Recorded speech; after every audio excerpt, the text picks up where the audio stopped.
இன்றைக்கி கண்ணூர் பீஃப் வரலி எப்படி பண்ணுறதுன்னு பார்க்கலாம். 1/2 கிலோ பீஃபு, 100 கிராம் சின்ன வெங்காயம், 100 கிராம் பெரிய வெங்காயம், 1 டீஸ்பூன் மஞ்சத்தூள், தேவையான அளவு உப்பு போட்டு கையிலேயே ஒரு 2 நிமிஷம் நல்லா பிசைஞ்சுக்கலாம். குக்கருக்கு மாற்றி கொஞ்சமாக தண்ணி ஊற்றி ஒரு 4-5 விசில் விட்டுறலாம்.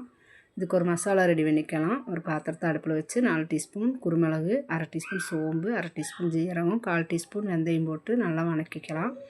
நல்லா பொரிஞ்சு வரும்போது 2 டீஸ்பூன் மல்லித்தூள், 1 டீஸ்பூன் மிளகாய்த்தூள், கொஞ்சம் கரம் மசாலா போட்டு அது வணங்கினதும் மிக்ஸி ஜாருக்கு மாற்றி அதை பொடிச்சு வச்சிடலாம். ஒரு பாத்திரத்தை அடுப்பில் வச்சு கொஞ்சம் தேங்காய் எண்ணெய் ஊற்றி ஒரு 3 டீஸ்பூன் பூண்டு, 1 டீஸ்பூன் இஞ்சி பேஸ்ட்டு போட்டு நல்லா பச்சை வாசனை போனது 2 தக்காளியும் போட்டு நல்லா மசித்ததும் பொடிச்சு வச்ச பொடிவி அதிலேயே போட்டு நல்லா வணக்கிக்கலாம்.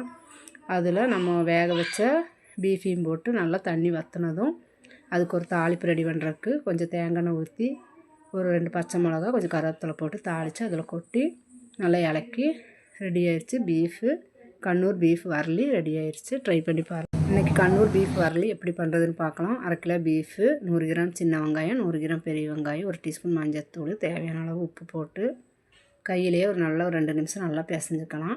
குக்கருக்கு மாற்றி கொஞ்சமாக தண்ணி ஊற்றி ஒரு 4-5 விசில் விட்டுறலாம். இதுக்கு ஒரு மசாலா ரெடி பண்ணிக்கலாம். ஒரு பாத்திரத்தை அடுப்பில் வச்சு 4 டீஸ்பூன் குருமிளகு, 1/2 டீஸ்பூன் சோம்பு, 1/2 டீஸ்பூன் ஜீரகம், 1/4 டீஸ்பூன் வெந்தயம் போட்டு நல்லா வணக்கிக்கலாம்.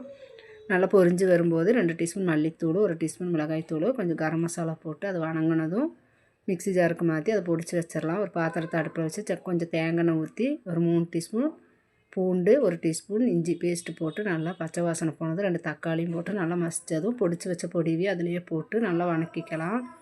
அதில் நம்ம வேக வச்ச பீஃபையும் போட்டு நல்லா தண்ணி வற்றினதும் அதுக்கு ஒரு தாளிப்பு ரெடி பண்ணுறதுக்கு கொஞ்சம் தேங்காய் எண்ணெய் ஊற்றி ஒரு 2 பச்சை மிளகா, கொஞ்சம் கருவேப்பிலை போட்டு தாளித்து அதில் கொட்டி நல்லா இலக்கி ரெடி ஆயிடுச்சு. பீஃபு கண்ணூர் பீஃப் வரலி ரெடி ஆயிடுச்சு. ட்ரை பண்ணி பாருங்கள்.